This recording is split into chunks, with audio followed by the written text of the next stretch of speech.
kambaniga qurxinta dumarka ee Asli Beauty Skin Care waa daryeelaha quruxda dumarka oo aad ka heli karto qalab casri ah iyo dawooyin kala nooc ah oo dib u soo celinaya midabkaagii darayga ahaa madmadowga dul saaran iyo ka dilaaya nabarrado dhaldhalaalka midabkaaga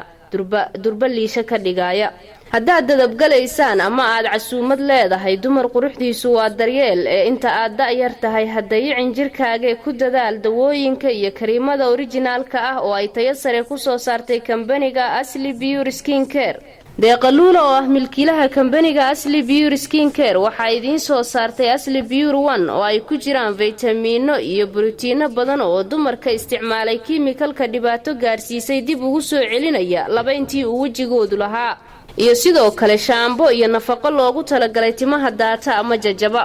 deeqaluula oo ah professional beauty and skin care ayaa magaalada Nairobi waxay soo gaarsiisay mashiino casri ah oo ay ka mid yihiin qalab baruurta lagu jaro kuwa wajiga duuduumay ka dhigaya dhalinyaro iyo sidoo kale kaamirada lagu eego wajiga oo sheegayso dhibaatadiisa